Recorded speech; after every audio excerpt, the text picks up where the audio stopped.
Bonjour les Sakura, c'est Morgane. Comme chaque semaine, c'est un nouveau vendredi lecture pour vous guider dans les mangas. Comme toujours, retrouvez en description la playlist avec toutes mes chroniques et nos vendredis lecture avec Rosalis. Et aujourd'hui, c'est donc un vendredi lecture très spécial. C'est un vendredi lecture sans Rosalis parce que je vais aborder en fait des titres que je trouve intéressants mais qui clairement ne correspondent pas au champ de sensibilité de Rosalis, clairement pour certains des titres même que je lui déconseillerais, et j'expliquerai un petit peu pourquoi. Ça me semble être des titres pouvant intéresser une partie du public, mais avec des points d'attention pour d'autres, donc pas forcément des ouvrages à mettre dans toutes les mains, mais ça je le détaillerai précisément justement tout au long de cette vidéo. On va commencer par un titre vraiment étonnant, à mi-chemin entre le manga, l'artbook et puis la BD franco-belge.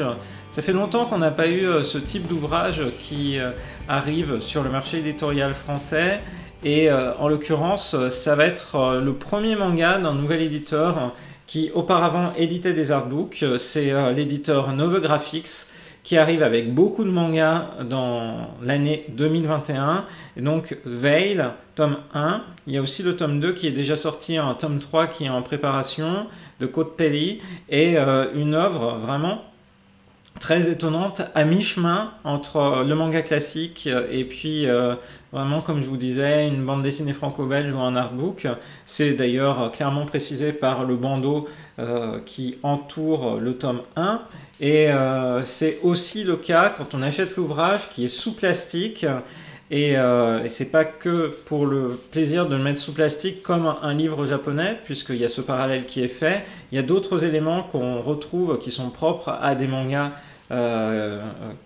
dans les librairies japonaises. La première chose, c'est l'insert. Il y a un insert en fait papier qui est un petit bonus, mais qui est là pour un peu vous rappeler l'ambiance des mangas japonais tels que vous pouvez les acheter. Donc par exemple ici, j'ai pris un manga japonais dans lequel il y a tout le temps ce petit insert papier qui est en fait une Chumon Card, donc c'est-à-dire pour les libraires qui vendent par exemple leur seul tome en l'occurrence Haikyuu tome 8, quand ils le vendent, ils enlèvent cette carte-là et ils savent très précisément quel est le manga qui est à recommander. Donc c'est un outil de gestion pratique des titres en librairie habituellement au Japon. Donc il se trouve ici que l'éditeur a voulu reproduire cette expérience-là, sauf que là, c'est pas quelque chose que le libraire français doit enlever, on ne connaît pas ce système en fait en librairie française, mais c'est à garder puisqu'on pourra accéder à des bonus, donc permettre peut-être de gagner des cadeaux plus tard. Donc c'est bien marqué à conserver, à ne pas jeter. Et parallèlement dans l'ouvrage, il y a aussi une carte qui reprend en fait ici l'héroïne, qui est une carte très réussie, hein. C'est vraiment l'idée d'avoir un ouvrage qui est un peu collector, même si c'est l'édition classique, hein, c'est pas une édition collector particulièrement de ce titre-là. Il faut savoir qu'il y a un coffret qui regroupe les tomes 1 et les tomes 2 qui a été mis en vente, mais là en l'occurrence j'ai acheté le tome 1 classique tel quel. Donc vous avez aussi une carte, d'où le fait que le manga est présenté de cette manière-là. Et comme je le disais, c'est un ouvrage qui est à mi-chemin entre artbook et puis histoire. Ça se voit tout de suite par les pages qui émanent, qui sont dans cet ouvrage. Parfois, on a des doubles pages comme ça, juste avec des couleurs ou juste avec des illustrations. Globalement, quel est le pitch de cette histoire? Eh bien, il y a deux protagonistes qui sont appelés plutôt sous l'appellation simplement lui et elle. D'une part, lui, Alexander, qui est agent de la protection civile de commissariat, sans doute dans une ville qui fait penser un petit peu à l'Europe de l'Est, et d'autre part, elle, qui a 21 ans, qui ne voit pas, donc garde toujours les yeux fermés, et donc c'est la relation entre ces deux personnages qui est dépeinte. Ils se croisent au sein du chapitre prologue pour la première fois dans la rue, ils discutent, vraiment le genre de discussion un peu qu'on peut avoir romancé, parfois dans des œuvres cinématographiques. Donc vraiment une rencontre fortuite, et voilà que lui propose à elle de venir travailler au commissariat, notamment pour répondre au téléphone. Et voilà comment, à travers des scénettes, ensuite, on va les suivre. Donc des scènes qui font parfois 5, 10 pages, parfois plus courtes, parfois des choses qui sont juste, comme ici, je vais en prendre une, la scène 3. La scène 3, elle s'ouvre avec un texte et un dessin qui est représenté, une petite partie de 2 pages en bande dessinée plus classique, et ensuite des illustrations des personnages. Donc et là encore un crayonné sur elle, et puis un dessin très détaillé de lui. On arrive progressivement à la scène 4. Donc des scènes qui sont toutes des ambiances. C'est vraiment, je pense, ce qui caractérise cette œuvre. On est face à un ouvrage qui, à mon avis, plaira à tous ceux qui sont en quête de titres qui tentent de définir de nouveaux standards, ou qui tentent d'aller au-delà même des normes classiques des ouvrages qu'on peut lire. Donc on est, comme je le disais, pour moi, l'omniprésence de la couleur, hein, tout est en couleur.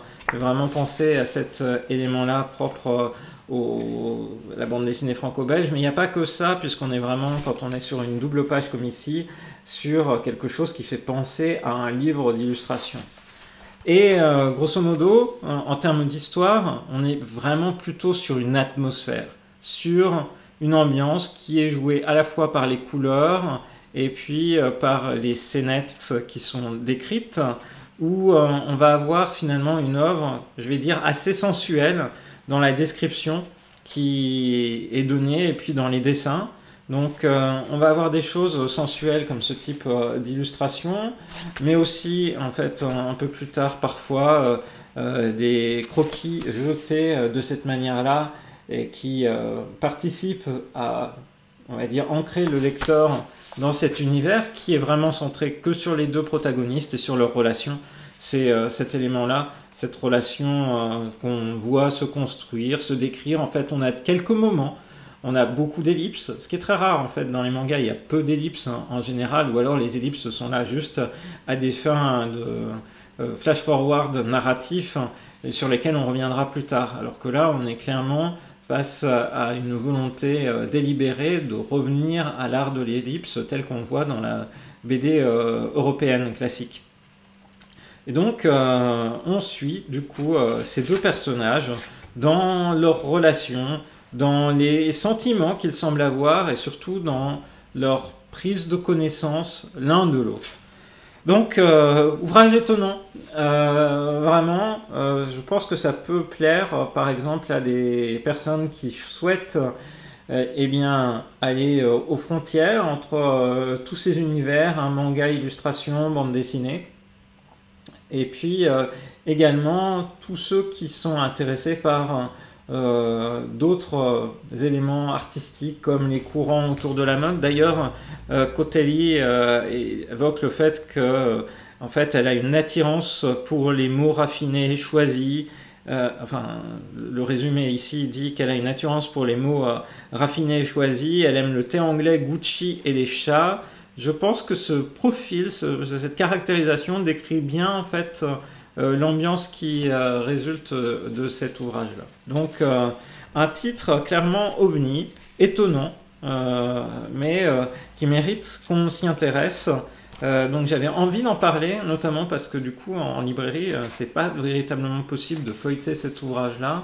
Donc vous donner un peu l'ambiance qui en découle, comme ici là c'était Température orange, donc le titre de ce chapitre-là, pour avoir une idée précise de ce qu'il en est. Donc je suis intrigué par ce type d'ouvrage. C'est à découvrir, à offrir, à partager. Donc voilà, un ouvrage qui détonne dans l'offre actuelle classique de manga. Ensuite, Du coup, je vais aborder deux mangas, un peu particuliers. Je mets un trigger warning parce qu'on va parler un peu d'agression dans les prochaines minutes. Et je vais commencer par un titre dont j'ai proposé une chronique récemment sur la chaîne de Rosalis, qui est vraiment un titre qui me paraît important pour évoquer, eh bien, d'une part, l'impact que peut avoir une agression sur une personne et la reconstruction qui s'ensuit, aussi eh bien, la manière dont finalement le rapport homme-femme est biaisé par des relations, on va dire, de puissance, c'est-à-dire que l'héroïne, par exemple, sent bien et sait bien que celui qui a été son agresseur était quelqu'un qui a réussi à passer entre les mailles des filets de tout le service de sécurité qui s'occupait de son groupe d'idoles, puisque l'héroïne en question, en fait, était quelqu'un qui avait rêvé depuis très jeune d'être idol et était au summum de sa popularité, en quelque sorte, de groupe d'idoles, et qui s'est retrouvé à être agressé au cours d'un événement, d'un handshake, donc d'un événement où les idoles serrent la main à leurs fans. Et depuis, elle a complètement abandonné ce milieu-là. Elle n'a pas réussi véritablement à aller au-delà du traumatisme de cette agression, surtout que son agresseur court toujours. Et d'où le titre Sayonara Miniskirt, parce que cette fameuse mini-jupe caractéristique des idoles, eh bien, c'est quelque chose qu'elle a mis de côté. Maintenant, la voilà qui est dans un lycée anonyme et qui est toujours avec une coupe courte de garçon et justement un uniforme de garçon. Donc, c'est la difficile reconstruction de ce personnage-là qu'on va suivre. On a de manière très fine décrite, on va dire, les méandres intérieurs qui sont les méandres de ce personnage, mais c'est aussi une œuvre qui prend à la gorge, parce que justement, l'agresseur de Nina, l'héroïne, il est toujours là, dans le fond. On ne sait pas qui c'est, on se demande si c'est quelqu'un qui est dans son univers immédiat, dans l'école qu'elle a rejoint après justement avoir quitté le milieu du showbiz, ou pas du tout. La voilà parfois qui craint de le voir surgir au détour d'une rue, alors que c'est simplement un de ses camarades de classe, là ce qui était décrit dans cette scène-là. Et pour rappel, cette œuvre a été publiée dans un des magazines de shoujo manga qui vise plutôt un public de petites filles d'abord, donc c'est dans le magazine Ribbon, ce qui montre bien en fait que cette œuvre-là est là aussi pour servir de média, qui peut être un élément de discussion sur eh bien, la problématique de l'agression. Je pense que c'est important que les uns et les autres aient conscience malheureusement des choses qui peuvent survenir, et puis essayer de comprendre les mécanismes qui sont derrière pour pouvoir aussi accompagner les personnes qui ont été victimes eh bien, dans leur reconstruction, se placer, se mettre à leur place pour véritablement comprendre la manière dont certains propos peuvent être blessants, choquants et peuvent, entre guillemets, mettre du sel sur des plaies qui ne sont pas complètement cautérisées. Donc c'est vraiment un titre que j'ai trouvé captivant, mais c'est clairement une œuvre qui fait sentir la tension et la pression qui est derrière cette héroïne qui a vu finalement son rêve brisé, parce que eh bien, elle tenait et elle tient toujours en fait cette importance qu'ont les idoles et ce qu'elles peuvent ce qu'elles peuvent donner en fait au public. Et là, en l'occurrence, quand on la découvre dans le tome 1, elle a vraiment, on va dire, tiré un trait sur cet élément-là, même si dans son appartement, elle garde encore bien précieusement justement une des tenues qui était sa tenue de scène. Et donc on suit du coup ces personnages dans cette, héroïne et puis son environnement dans cette reconstruction. Donc pour mémoire, il n'y a que 2 tomes parus. La série est en hiatus au Japon. Cette série a reçu plusieurs prix au Japon en 2020 et je vous invite à revoir ma chronique pour comprendre pourquoi, à mon sens, c'est vraiment une œuvre qui mérite qu'on s'y intéresse, même si elle est dure. Autre œuvre dans laquelle il va être question d'agression, mais pas seulement, mais qui est directement annoncée par le titre. Hein. C'est une œuvre qui était assez fortement mise en avant au Japon, que Kiun sort début 2021 en France, My Broken Maliko. En fait, le titre dit clairement les choses. Dès le départ, Maliko, qui est l'amie d'enfance de l'héroïne, donc Tomoyo. Maliko, c'est une personne qui clairement est une personne qu'on découvre progressivement au fil des pages et qui est cassée parce qu'elle a vécu tout au long de son enfance et de son adolescence et de sa vie d'adulte. Et le manga débute alors qu'en fait il est révélé qu'elle est décédée et donc Tomoyo découvre donc que son ami est décédé et n'a plus qu'une idée en tête, c'est de faire en sorte de lui rendre hommage, de trouver un moyen de, on va dire, vraiment à la fois sans doute marquer son propre deuil et puis faire en sorte de l'honorer de la bonne manière. Et donc le titre commence alors que l'héroïne Tomoyo décide du coup d'aller en fait chez les parents de Maliko pour récupérer l'urne funéraire et partir avec parce qu'elle estime que ses parents ne sont pas dignes en fait de son ami.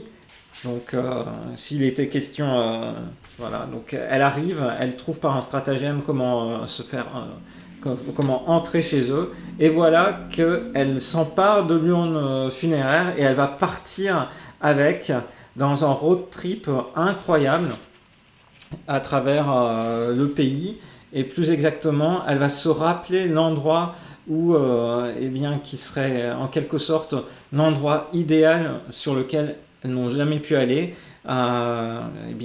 une pointe au large, là où il y a le vent, là où il y a une sorte de synonyme de nature, de liberté, d'autre vie. Et donc la voilà qui, avec son urne, va partir en lâchant son travail du jour au lendemain pour tenter du coup d'aller à Maligaoka, à l'endroit dont elle estime que c'est l'endroit idéal pour lâcher les cendres de son ami.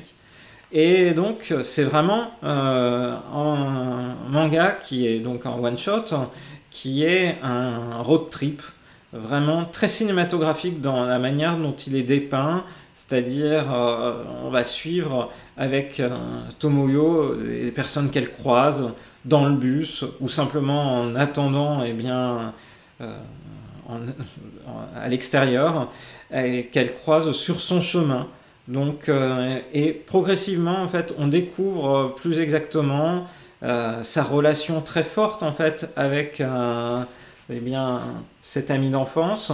On découvre bien que parfois la famille, ça peut être complètement une notion qui va être, on va dire, réappropriée, ou qu'il est bon d'aller sur laquelle il est bon d'aller au-delà. Là, en l'occurrence, on va dire la famille de Tomoyo, c'était vraiment la famille. Maliko et Tomoyo étaient en quelque sorte une famille l'une pour l'autre. On a une vraie histoire autour de ces deux héroïnes, de ces deux meilleures amies qui étaient là pour s'épauler dans les pires moments en fait que Maliko a pu traverser. Et je pense que si cette œuvre est vraiment étonnante, c'est par son style graphique, par ce côté vraiment road trip qui est vraiment surprenant dans le dessin, des dessins ultra expressifs cette héroïne Tomoyo est incroyablement capturée par la mangaka Waka Hirako. Et en fait, tous les personnages qui sont dépeints, on n'en croise pas beaucoup, sont des personnages qui sont caractérisés très vite à travers soit leurs dessins, soit les propos, un trait jeté, une œuvre très personnelle, et donc un titre vraiment étonnant, du coup, qui se lit comme une nouvelle. Elle se termine par une interview faite pour l'édition française par Kiun sur eh bien, la manière dont cette œuvre a vu le jour. La mangaka explique en fait qu'elle a eu envie elle a souhaité créer cette histoire-là en s'inspirant en fait de ce que sa mère, qui avait été victime de violences dans son enfance, avait vécu, et parallèlement du coup une amie qui avait aussi eu un environnement violent et la manière dont ça l'avait affecté à l'âge adulte. Donc c'est à dire les difficultés qui rendent, en l'occurrence là pour ce manga-là, les femmes vulnérables aux hommes, la pression, l'impact que cela peut avoir. C'est ce qu'elle a souhaité construire. Et on a du coup une offre qui est vraiment, qui prend aux tripes, là encore, qui montre bien aussi qu'il n'y a pas d'univers idéal, et qu'il y a peut-être des relations, les moments où on peut être là l'un pour l'autre, là en l'occurrence à travers une amitié pour accompagner une personne dans tout ce qui est la vie difficile qu'elle peut amener. Il est clair quand on referme l'ouvrage en fait que je pense on sent que la relation que Tomoyo avait avec Maliko était cruciale. C'était vraiment une relation qui était pour Maliko une relation structurante et vraiment importante.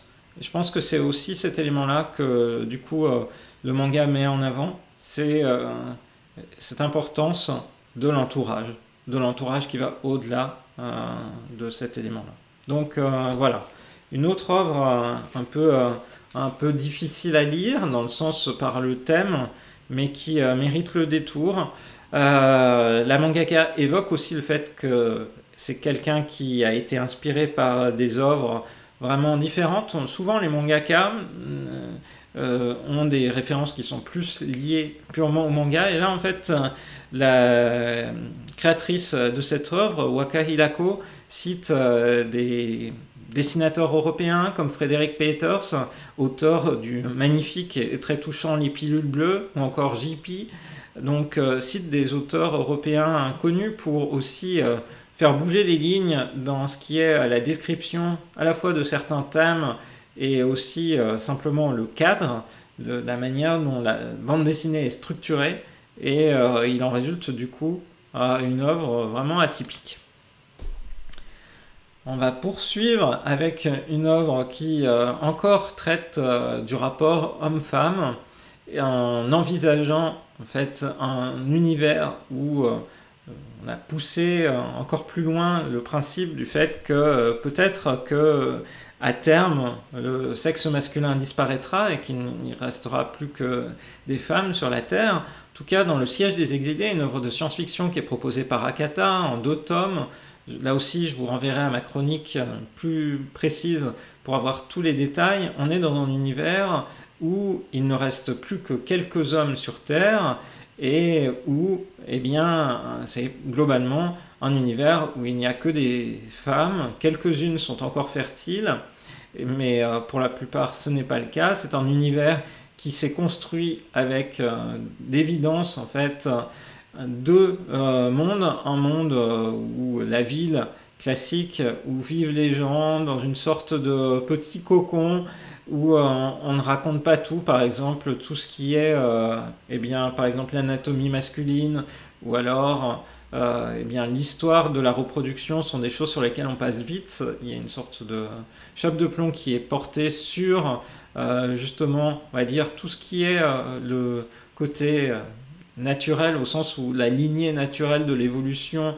darwinienne fait que l'homme en fait est fortement, c'est un animal initialement, eh bien cet élément-là semble masqué et on est face à une humanité qui se pense avoir atteint un degré supplémentaire d'évolution et qui s'est absous en fait des affres de la reproduction tels que vivent les animaux. Donc voilà comment c'est perçu. Il y a des êtres inférieurs et puis du coup des êtres qui seraient supérieurs. Maintenant, l'être humain serait devenu un être supérieur qui s'est abstrait, qui s'est sorti de ses contingences naturelles.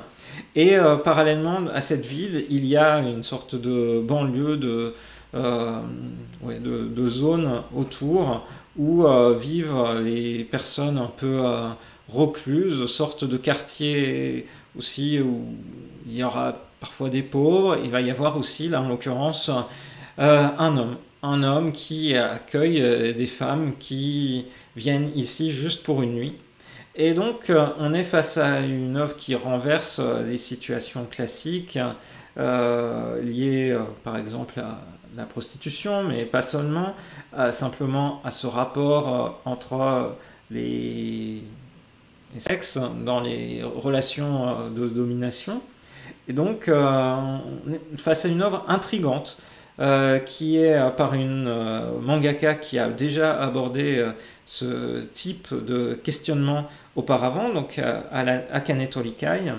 Donc vraiment, ce qui me frappe dans cette œuvre-là, c'est l'ambiance, le thème qui est perturbant dans le sens où ça va proposer, on ne sait pas véritablement ce vers quoi on va dans cette relation et dans la manière dont chacun des personnages qui sont dépeints ici pourront trouver ou non une forme de satisfaction ou de développement qui leur est propre. Mais on est une œuvre qui est là pour faire réfléchir le lecteur, la lectrice, sur beaucoup de thèmes. Donc évidemment le sexe, l'amour, la reproduction, pour reprendre les mots d'Akata en 4e de couverture, et aussi la structuration de la société. La structuration de la société, l'éducation, beaucoup de choses qui sont ainsi décrites, qui interrogent. Donc je suis curieux de lire ensuite le tome 2 qui clôturera cette histoire-là, pour savoir véritablement où ça va. Et enfin, dernière œuvre que j'aborderai, c'est Corps solitaire, tome 2, qui est une œuvre qui continue de m'intriguer. Donc Corps solitaire, on l'avait abordé auparavant par le tome 1 paru aux éditions Kana à l'automne. Corps solitaire se résume comme par l'éditeur français comme l'amour sans sexe, avec un couple de protagonistes où en fait le mari se refuse à son épouse depuis plusieurs années et ils n'ont plus de relations sexuelles. Il y a visiblement un dysfonctionnement dans le couple. À mon sens, en fait, c'est vrai que la partie sexuelle est présente dans le titre en élément, c'est un véritable problème du point de vue des deux personnages, en l'occurrence de l'héroïne, Michi Yoshino, donc une femme de 32 ans. Mais si on se limite, à mon sens, à cette question du rapport sexuel, on loupe quelque part le sens de l'histoire et plus exactement la manière dont le manga traite cette question de ce qu'est un couple. Parce que pour moi, il n'y a pas que cette question du rapport sexuel dans l'œuvre, mais plus globalement la question de la communication, de la complicité, de ce qui fait que deux personnes vivent ensemble. Et ici, j'ai l'impression de voir en fait dans les propos de la mangaka le sexe qui cristallise en fait, donc là en l'occurrence l'absence de relations sexuelles, qui cristallise l'absence de sentiments, de complicité qui s'est construite. D'ailleurs, c'est assez bien représenté par une scène à la fin de ce tome 2 où l'héroïne se rend compte que finalement ce qui lui manque, c'est pas véritablement autre chose que de sentir les sentiments de son mari. Et c'est véritablement cet élément-là qui est au cœur. Donc l'héroïne, Michi, au travail, discute du coup beaucoup avec un autre de ses collègues qui lui aussi est dans une situation compliquée au niveau de son couple. Lui est avec une femme très active, une directrice éditoriale qui a de plus en plus de responsabilités, qui est elle aussi une personne qui du coup est très peu présente. Donc Michi et puis son collègue discutent beaucoup de leur situation et s'épaulent. Pour l'instant, véritablement, juste en termes de discussion, il n'y a pas encore, parce que je pense que ça viendra après, c'est pour ça que je dis encore, il n'y a pas encore d'enjeu amoureux entre eux, c'est vraiment un type de discussion et de deux personnes qui vivent plus ou moins une situation similaire et qui ne comprennent pas en fait pourquoi ils sont dans un moment, face à un obstacle dans leur vie. Et voilà, on a beaucoup de discussions entre eux qui sont justement où ils font en sorte de se conseiller l'un l'autre sur la manière dont peut-être ils pourraient faire en sorte de renouer avec leur partenaire et de faire en sorte que ça se passe mieux. On est face à une œuvre qui est, là encore, un peu triste, parce qu'on est face à une galerie de personnages qui sont faits tous dans leurs limites, et plus exactement, qui n'arrivent pas à dépasser, soit, en l'occurrence, le chagrin qui les étreint, soit, pendant longtemps, en l'occurrence, ici pour Michi, c'était cette absence de relation sexuelle qui était problématique, alors que c'était quelque chose sans doute de beaucoup plus profond qui était cristallisé dans les obstacles de son couple. Son mari, là aussi, dans ce deuxième tome, se révèle sous un jour différent, pas forcément très glorieux. Donc on est face à un titre qui dépeint la difficulté des relations hommes-femmes et des couples hommes-femmes dans des vies très actives au Japon. C'est un titre qui me semble intéressant de lire pour le côté, justement, c'est très différent de bien des œuvres qui nous arrivent en France, et ça montre aussi la diversité éditoriale au Japon, puisque, on va dire, je l'ai beaucoup évoqué dans des vidéos par le passé, qu'il y a plus ou moins une œuvre pour chaque type de personne, que ce soit son âge, son métier, là où il en est dans sa propre vie, personnel et professionnel.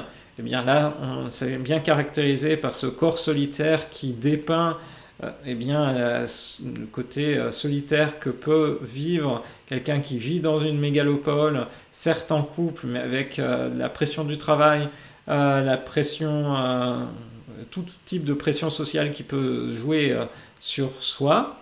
Et donc, je suis curieux de voir comment les personnages pourront dépasser leurs conditions. Pour l'instant, c'est 2 tomes un peu difficiles, justement par les difficultés que rencontrent les protagonistes, mais on espère qu'à un moment donné, il y aura un déclic et ils seront à même en fait de surmonter leurs limites et on l'espère d'aller au-delà. Voilà. Donc j'avais envie de parler de tous ces titres parce que tous ces titres que j'ai lus après d'ailleurs les avoir bien choisis par rapport à un attrait que je pouvais avoir pour telle ou telle raison. J'avais envie d'en parler parce que, à mon sens, c'est vraiment des œuvres qui méritent qu'on s'y intéresse, chacune à leur façon. Et ça peut faire écho à des réflexions, peut-être là en l'occurrence, différentes que vous pourriez avoir par rapport aux autres mangas qu'on a l'habitude de présenter dans ces vendredis lectures. J'espère donc que ce vendredi lecture un peu spécial que j'aurais fait en solo vous aura plu. On se retrouve très vite pour un autre vendredi lecture, cette fois-ci avec Rosalie, sur des thèmes plus légers, mais pas pour autant futiles, puisque vous le savez, on aime bien aborder et présenter des mangas qui font réfléchir, qui font découvrir, qui amènent chacun à se développer personnellement et à s'épanouir. Il ne me reste plus qu'à vous dire à très bientôt dans une prochaine vidéo sur la chaîne de Rosaïs. Bye bye.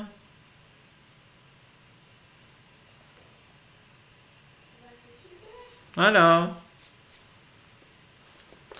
Bon, je vais couper.